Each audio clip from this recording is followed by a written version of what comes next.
There's this metalloid called Tarum. It's used in the now popular solar panels and medical devices, even in spacecraft. Never heard of it. That's not surprising because there's hardly any talk about it. Just like there's hardly any production of it. For example, in 2022, the whole world produced only 681 tons of Tarum. China, of course, did the most. It produced 500 tons. As for the other countries, well, they're pretty far behind. However, in 2022, thanks to a huge mine in Utah, the US began catching up to China in the production of this rare but vital mineral in today's world.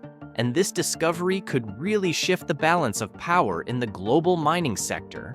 Tarum, we often hear about copper, tin, lead, gold, silver, and other similar minerals. But when it comes to Tarum, you might only hear about it by chance. From some experts, the thing is, as we've already mentioned, it's really scarce.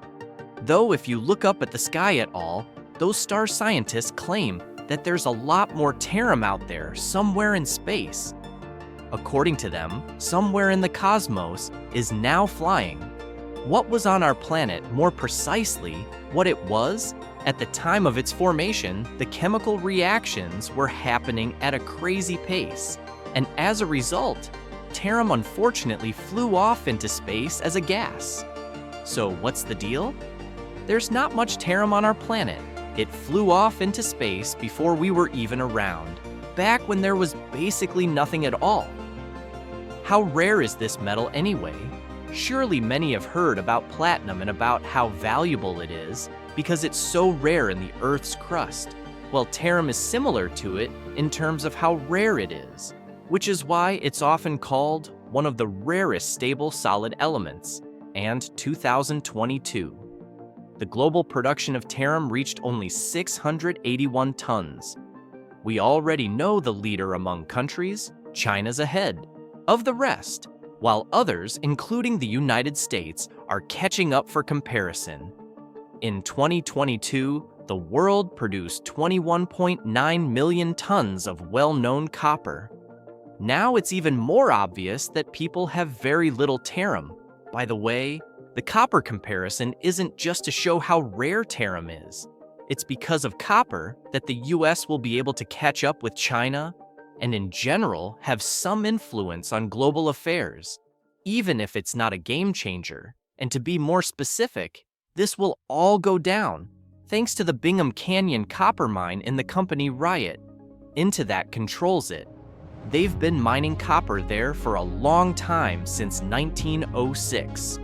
Over this time, miners have created a pit that's over 4,000 feet deep, 2.5 miles wide, and spans 3 square miles, which earned Bingham Canyon the title of the world's largest human-made excavation and deepest open pit mine. How much copper do you think has been extracted from this mine? Considering how huge it is, the entire world produced 21.9 million tons in 2022, and almost as much copper has been pulled from Bingham Canyon throughout its history, about 17 million tons. By the way, that's more than any other mine in history is produced. So what does Tarum have to do with it? How can a huge open pit mine, where they dig up copper, really have any serious impact on anything? The thing is, in 2022, Riot into finished building a plant that can turn copper from the mine into Tarum. No, it's not magic alchemy or anything like that. It's just plain reality. There's sludge, a byproduct from producing copper, or at the company's new facility. They take this leftover waste, and then under high heat and mixing, they get something like a filtered copper, torride precipitate. According to the company statements, about 20 tons of these not so pretty looking pies are produced annually. Sounds not that impressive, but then remember in 2022, all of humanity produced 681 tons. One factory makes 3% of the total global production. Now that sounds pretty impressive. The US is happy. It's not a huge leap, but they're getting closer to China. Humanity is even happier, because thanks to the Rio Tinto plant, People now have more critically important Tarum for green energy production solar panels, who will be the first to benefit from a significant increase in Tarum production. We won't count Riot into, which will make money from it. We're talking about companies and people who rely fully or partly on solar power. Their number grows year by year.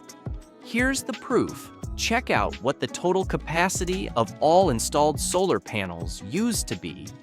By the end of the 2000s, it reached only 17 gigawatts. In 2015, it had grown to 50 GW, and by 2022, the capacity became literally astronomical, reaching 240 gigawatts, by the way. Take a look at how China dominates the entire field. Just a reminder, they're also #1 in Tarum extraction, and these two facts are connected both China and the entire world. According to many experts, aren't planning to halt the development of solar energy. It's forecasted that the total capacity of all solar panels on Earth could go beyond 330 gigawatts by 2030. Still, no one's ruling out the possibility of even more substantial growth.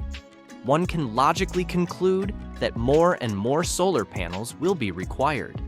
Here, the question comes up again. What does Tarum have to do with it? The thing is, regular photovoltaic cells made from crystalline silicon are being actively replaced by semiconductor layers made from a compound of Tarum and cadmium. Right now, the demand for Tarum exceeds the supply, and the forecast for 2030 won't exactly make anyone happy. Humanity will need more than 1,200 tons of Tarum. Just to remind you, the current supply doesn't even reach 700 tons. So even the seemingly small 20 tons from the Utah plants, already a big deal that'll truly help a huge number of people and companies. You can't point to any specific reason why Tarum is better than silicon solutions for making solar panels. It's just that there are so many reasons behind it to begin with. Let's talk about something that'll make all manufacturers happy. Modules made of Tarum and cadmium can be produced in less than 4.5 hours, by the way. If we look at it from an economic standpoint, this also lowers the final price. Not counting the markup, the product's price is made up of many components, one of which is the workers' wages, which can depend on the amount of time spent working. In short, less work means less money needed for the worker. And so, in a perfect world, the final price would be lower. On top of that, the process of producing photovoltaic elements from Tarum and cadmium is generally cheaper than that of silicon-based counterparts. As a result, such panels can be found at 46 per watt, which is about 70% cheaper than crystalline panels. Panels made of cadmium and tellurium are also way more flexible than traditional silicon ones. The advantage is obvious. They can be installed where bulky traditional options can't fit. Flexible version can be attached to a plane, a car. Basically, they can go anywhere. And by the way, this is the only thin film technology that's cheaper than regular silicon solar cells. However, there's also a downside. Panels with elements made of cadmium and tellurium are less efficient at converting solar energy into electricity compared to silicon ones. Not by much on average, it's about 1 to 6% less. But for some people, this might seem like a serious drawback. The good news, though, is that once again, the cheaper cost comes into play. You can just install more panels to make up for the lower power. Overall, this all sounds really cool right now. Such panels are mostly used by industry. They just have a lot of space where they can install tons of panels and save money. Though, there's information that First Solar managed to push the efficiency of cadmium-tied cells to 21.1% in their labs back in 2014, and then to 22.1% in 2016. If they can keep the low price and the same efficiency in the commercial version, then those panels will probably be in almost every home, and that would make the riot into factory way more important. Other application, the panels made from tarum and cadmium are so convenient to use that they're perfect for space. The thing is, there's already tarum there, not the one that flew off our planet billions of years ago, but the one NASA launched into space on the new Star Space Telescope in February 2013. The rotation speed of the supermassive black hole at the center of the NGC 1365 galaxy was measured using this telescope in 2017. Researchers from Durham University and the University of Southampton analyzed data from NEWR and announced the discovery of supermassive black holes at the center of the NGC 1448 and IC 3639 galaxies. Additionally, with NEWR, they were able to detect X-rays emitted from the opposite side of the black hole, and all this was made possible thanks to cadmium zinc. Toride, it's part of the telescope's detector, but that's too far from us. So let's return from space to a place closer to home, for example, to the nearby hospital. As scary as it sounds, they're bombarding tarum not with weapons, but with neutrons. This is a common way of getting iodine-131, which in turn is used to treat certain thyroid conditions. For example, in small doses, it can be used to treat hyperthyroidism, and if you increase the dose, iodine-131 works for treating thyroid cancer. Where else can this rare metal be used? Well, for example, TUM compounds are specialized pigments for ceramics. By the way, you can read about this on the internet, which is currently transmitted to your home through fiber optic, where LEDs might also be used. Tarum can also be used as a highly efficient elementary thermoelectric material and is present in a number of photocathodes used in photomultiplier tubes. Tellurium can be used in a lot of other ways too. Overall, this metalloid is definitely important. So even 20 tons from the Rio Tinto plant is something that can satisfy the needs of many people in businesses. Rio Tinto in Minnesota, by the way, Rio Tinto has a mine and plant, not just in Utah. They have a lot of other projects that promise the US and the whole world tons of valuable minerals that are really needed for modern technologies. One of them is the Tamarack Project, a joint venture with Talon Metals. This time, the company's focus will be on the state of Minnesota and nickel, the metal that's used in battery production, and they're everywhere. Now cars, phones, laptops, and so on, I think it's clear how important additional nickel extraction will be for the US. Take a look at this table and try to find the United States. Yep, they're just not here. The country mines less nickel than Madagascar, which ranks last with 60,000 tons annually. Let's reveal the secret behind the numbers in this list. In 2023, the US produced only 177,000 tons of nickel, so the country needs everything that nature can give. And in Minnesota, nature's been kind. It's expected that the deposit will yield around 3,600 tons of nickel daily, or 1.3 million tons of nickel. Annually, Tamarack Project will not only elevate the US to second place in nickel production, but it could also revolutionize the nickel game. Overall, Tesla's already on board for the revolution, as it needs nickel for its batteries more than anyone else.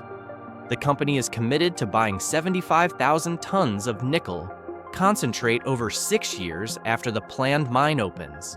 However, it's a lot more complicated than extracting tarum from copper sludge at a plant in Utah. We'll have to dig up a whole lot of stuff. Nickel, of course, is buried underground. There's no ready-made quarry, and right next to the planned mine site, there are streams and wetlands by the way. Wild rice called manuman grows there anyway. Minnesota has a lot of water, and it's no wonder people call the state the land of 10,000 lakes. Meanwhile, iron has traditionally been mined here, which, although it doesn't exactly make locals happy, is something everyone's used to. But nickel, however, could cause a disaster. Here's the thing. This metal is connected to sulfide ores, which when they come into contact with air and water, trigger a chemical reaction that releases things like sulfuric acid, probably not going to be good for the local environment. There's even a 2017 study from the University of Minnesota that mentions lake streams and wetlands with high levels of byproducts from sulfide ore reactions are very unlikely to be a habitat for wild rice, and clearly not only for that Talon Metals, along with Riot into promises that nothing bad will happen. For example, they claim that a tunnel boring machine will be used to create a cement tunnel. It'll protect the groundwater from interacting with the ORS. Plus, they say Talon Metals will build a waste processing and disposal plant at a dry industrial site in North Dakota, and the nickel ore will be transported there in sealed containers by railroad.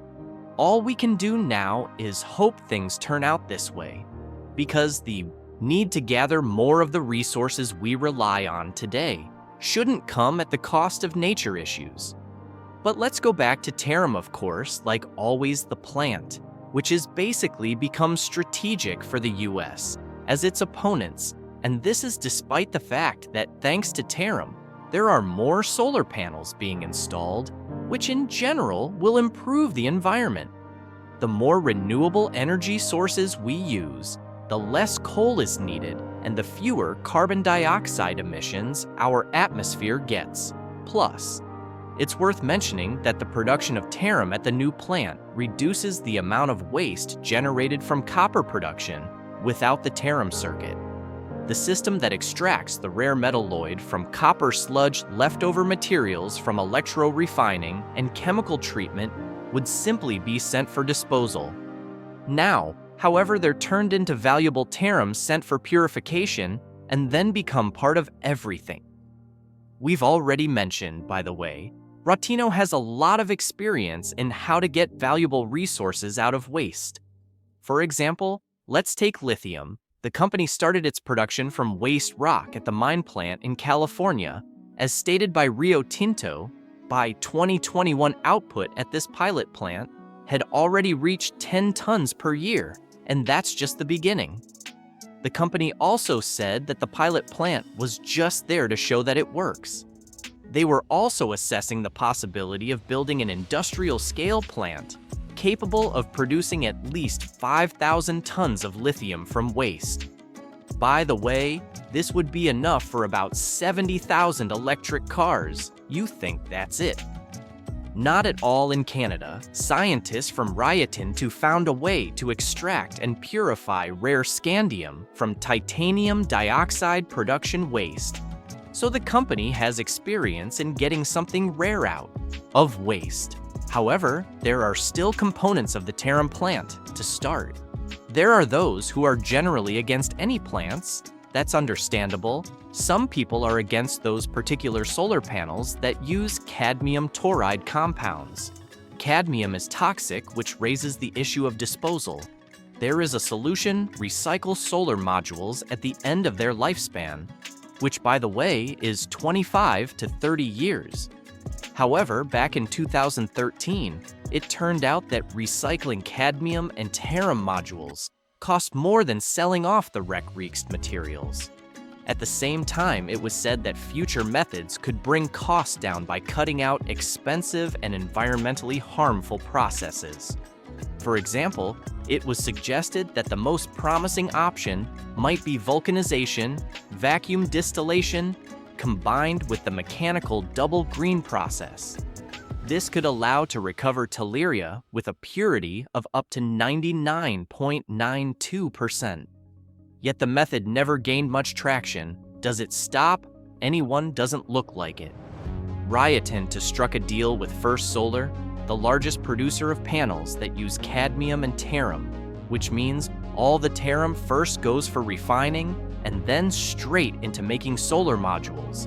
And even the critics of cadmium Tarum systems can't seem to slow First Solar down. In 2023, they opened a new plant in Ohio where they're planning to churn out solar panels with a total capacity of 3.5 gigawatts, so nobody's planning to slow down the need for panels and other products that use Tarum is growing and will keep on growing for an indefinite amount of time. So Rio Tinto's plan is here to stay as a key strategic asset. So getting a really rare element out of copper waste turned out to be a smart move in just a short time. Riot Into has become a company that's both closing the gap between the US and China and Tarum production and making it possible to produce lots of things people want.